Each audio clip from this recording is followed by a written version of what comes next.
everybody, shall we get started? It's great to have everybody here. See that some people are still smiling. 2 weeks on, it's quite incredible. Esther and I are completely in awe of how much hard work you've done over the last not quite 2 weeks to get to where we are today. So today we're looking forward to seeing the fruits of your labour, and I'd like to invite all the research supervisors down, and they were the people who sat up into the wee hours last night reading with great interest and excitement your research papers, and they're going to announce the winners of the best research paper. So come on down. Okay, Joseph, we tallied the scores for the research papers, and we actually had a tie. So this time, for the first time in groups, we actually have 2 winners. So the winners are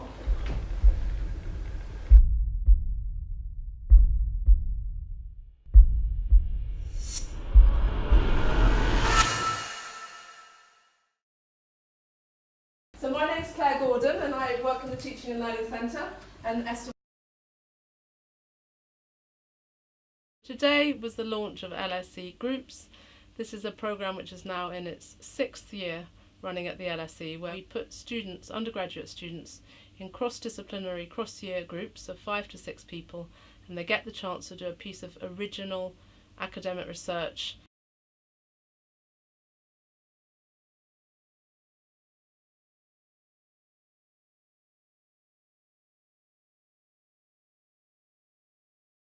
Fuel poverty, gentrification, its beneficial burden, education inequality, on the fringes of LSE society. Different aspects of poverty. What LSE does, or what where you live or your cultural background does. So there's a lot to do in 2 weeks. It's very intense, it's hard work, it's fun, it's exciting. So that's a challenge. This is an experience that undergraduates at the LSE feel they don't usually get enough of in their traditional undergraduate education. They're hearing about other people's research, they're being taught by leading academics in their particular disciplines and their fields of study, but they don't have enough opportunity to carry out their own original research.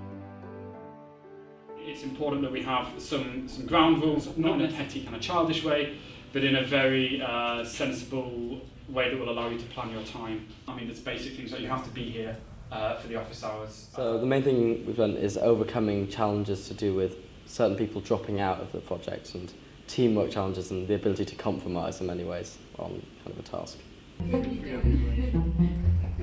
We committed to work full time, starting from 9:30 to 5:30. One person, he came in at 10 apparently because he needed to do groceries. The biggest challenge for our project was that 3 of our members dropped out at the end of the first week. This is the type of challenge we face. We ask people, as you will have seen, to commit full time because they've got a lot of work to do. And the other is kind of to keep the group coherent. Everybody needs to be kind of involved. Well, I think the biggest challenge so far has been, agreeing on how we could narrow down and focus on our topic, which was in the first few days of our research, because we had different ideas on how to do the whole research. And we really need to do some work that we might do some extra hours. Possibly getting a good response to the surveys and the interviews, getting enough people to complete them, that might be a challenge.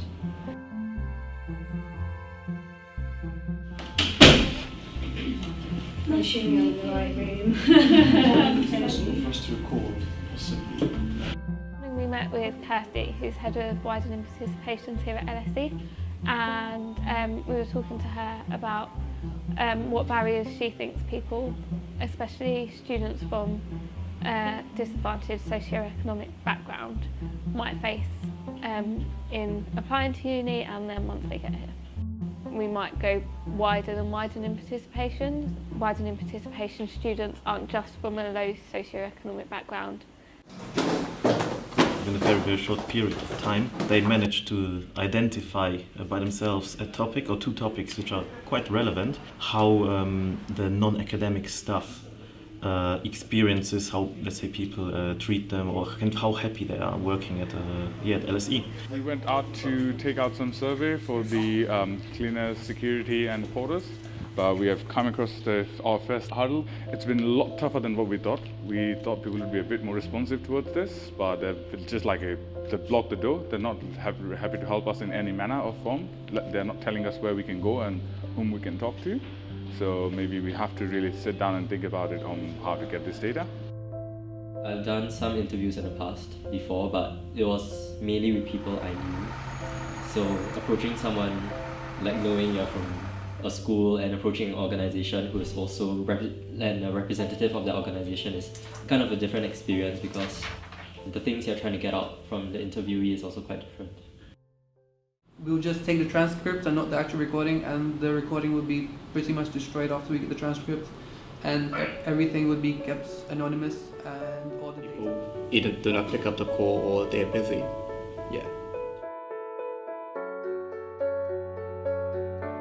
So this group in here is doing an ethnography of a leisure centre in North London. It's like to strike a balance between being concise, being interesting, and being accurate as well with the information. Spend some time and gain a greater insight, probably through focus groups or interviews.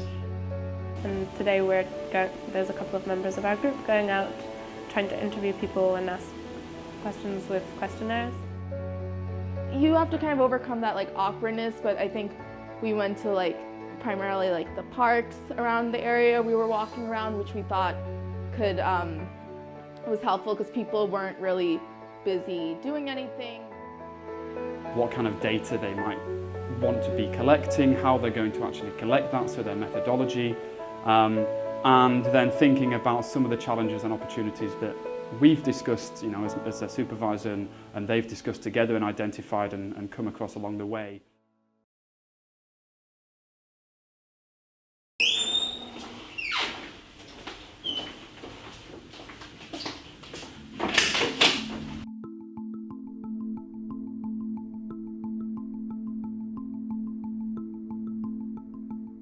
We prepared our slides yesterday, and we're just giving the final touches. I'm the only person here, and Neil is returning books at the Waterloo Library, and I don't know where Darren is. Groups that might not otherwise be identified. An example of this is Nucleus Legal Advice Center.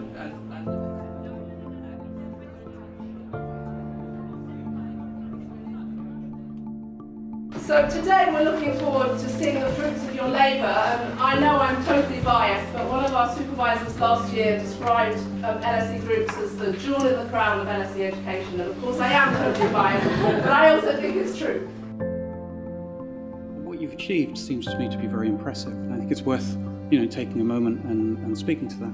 One of the things that you've achieved is genuinely valuable projects. We have projects on housing from groups 5 and 2, on community and belonging from groups 1 and 4, on warmth from group 6.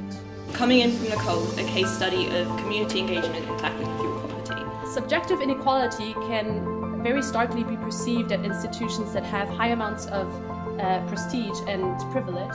The borough that we felt had the most change in gentrification, which was Tower Hamlets.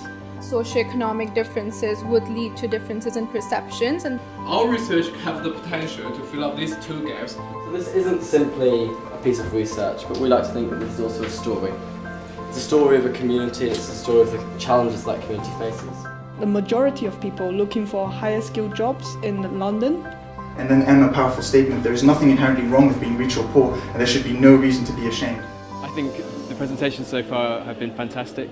The students have all stuck to a very clear presentation style, which has made it very easy for someone like myself who hasn't read these papers to really engage with some of the really fascinating research findings that they've got so far.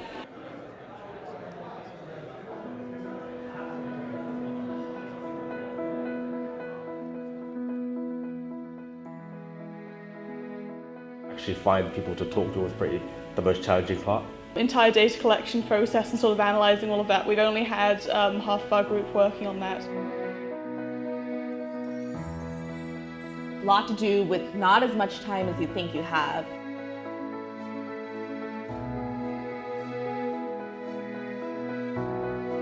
The people on my team, because the best people. I like in many ways the kind of challenging deadlines that we set ourselves.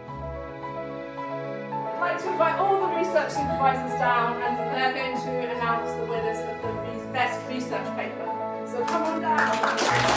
We have a special mention, or a commendation. The commendation goes to for the research papers, and we actually had a tie. So this time, for the first time in groups, we actually have 2 winners. So the winners are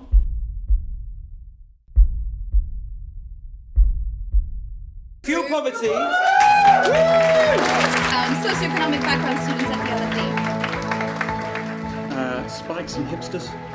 It's a group 5 group on immigration.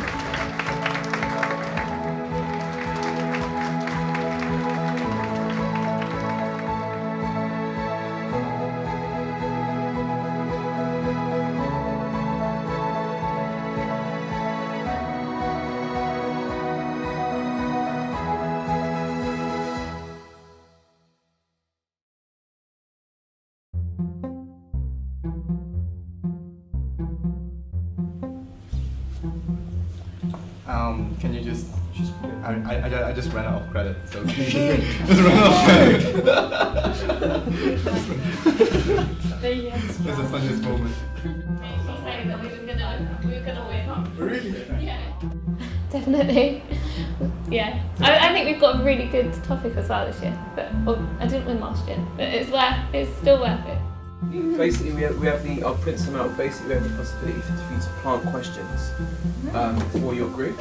So if there's stuff that you're suggesting to them that they're not taking on board, or you think that they would benefit from a nudge in a particular direction, I'm going to hand up this paper for you to put the question on with the group number, and you can give it to someone and say, can you answer my question, please? Great, perfect. So, and the second point is that if the students aren't forthcoming with questions, then please ask questions, because it has several purposes. One is for them to get some practice at talking about what they're doing orally, and responding to questions, and also obviously the kind of substantive feedback. It's a lifesaver right now. Because we were still conducting interviews today because of access constraints. We needed the extra time essentially.